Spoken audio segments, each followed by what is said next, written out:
Yun mga kabayaw, magandang araw sa inyo. For today's video nga po pala, kami po ay mamumuha ng baby bamboo. Ito yung uri ng maliit na kawayan na pwede pang ulanin. At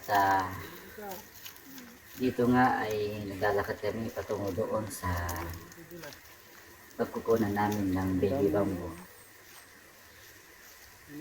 At magugulat kayo kung gaano kalaki itong mga gulay na ito, mga kabayaw. At dito ay makikita nyo ang puno ng kawayan na ito. Yan. Yan po ay tinatawag na Chinese bamboo. At makikita nyo nandyan yung mga maliliit na yung mga panggulay ba na bamboo, baby bamboo. At hindi pa po yan yung kukunin namin kasi ayon sa kuya ko, kukunti pa po ang makukuha mo dyan sa ganyan kaliliit na baby bamboo. Ang kukunin namin ay yung mas mataas at may katangkadan na. Sa ibang mga lugar ay ayaw na nilang kunin yung ganyan sapagkat wala na daw siyang lasa. Kumbaga matabang na. Ito pong kawayan na ito ay hindi po ganun. Kahit malaki po yung kunin mo dyan na baby bamboo, Ito masarap pa rin sobrang siya. laki naman At ata. ang Pero kagandahan dito, ito, hindi po siya mapakla. Hindi mo na kailangan pang piga-pigain hindi pa. ito, kabila.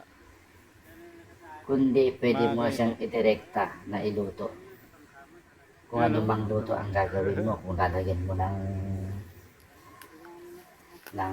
gulay or gagawin mong gataan, gawin mong atsara, at yun nga, naghahanda si kuya para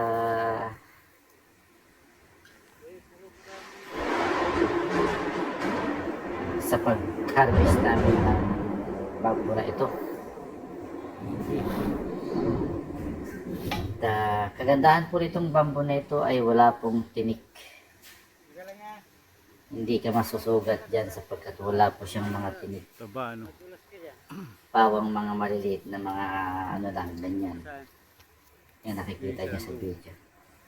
Yun yung kukunin namin, tinuturo ni kuya ko. Yun nga't umiikot-ikot muna kami at nagtitingin ng aming kukunin na tamang size o tamang tangkad ng baby bamboo na kukunin namin. At may nakita na rin kami kahit paano. At maya maya lang ay kukunin na namin yan. At ito nga po pala yung yung maliliit pa. Pero kung titigan mo ay pwede na yan sa mga normal na ganyang uri ng kawayan or baby bamboo. Kalahati lang nito. Pero sa uri ng bamboo na ito, mga kabayaw, ay kukunti pa po ang makukuha mo dyan sa ganyang kalaking baby bamboo. At ito na nga po, kukunin na ni kuya yung isa na malaki.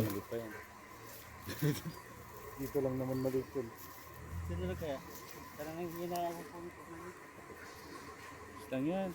Mas malambot pa yan. Nadalangan siya doon sa isa kasi parang maliit pa. Kaya mas pinili niya itong isang mas matangkad. Yan. Nakikita niyo yan mga kabayaw. Yan yung kukunin namin. Halos ano na yan, lampas tao na. Pero malambot pa po yan mga kabayaw. Walang tinik, ano? Nagpisa na nga ng aking butihing brother ang pagkuha ng bamboo seed. May gamitin sa ibang ano. Bamboo seed ba yan? Hindi ko kasi alam ang English ng labong makabayaw. lagay na lang sa comment kung sino man nakakalam sa inyo ng English ng labong. Hindi nila alam ano Sa yung Pangasinan po kasi ay labong ang tawag sa amin sa ignorante sila doon kung anak ng kawayan na yan na ginugulay. paano A few moments later. At yan nga po, patuloy ang kuya ko sa laki yung paano ko sasakayan para tusok ng katawan ng kawayan ito para matanggal sa kanyang kinaroroonan. isa lang pwede mo nang pakainin At yun, natumba na po. barangay. At ang kailangan na lang namin gawin ay hilain ito. Dalawa lang. Sa pagkuha nga po pala ng mga ganitong mga gulay, mga kabayaw ay Yun lang sana eh. kailangan yung ingatan na huwag dumampi sa inyong balat Ang yung laki, hindi na nila yan pinaka balat din ng kabisado. baby bamboo kasi napakatipon nito. Sana all. Singkate ng ex mong lumandi sa iba na dulot ng kawayan. Kaya Emotional damage. kailangan yung kumuha ng panghawak, ng plastic or tela. Sana all may hahawak. Ito na nga po, kinuha ko yung plastic para panghawak ko ng kukunin namin baby bamboo. Laki na kinuha mo. Pasensya na po kayo sa video kasi hawak-hawak ko yung video habang kinukuha ko ng baby bamboo.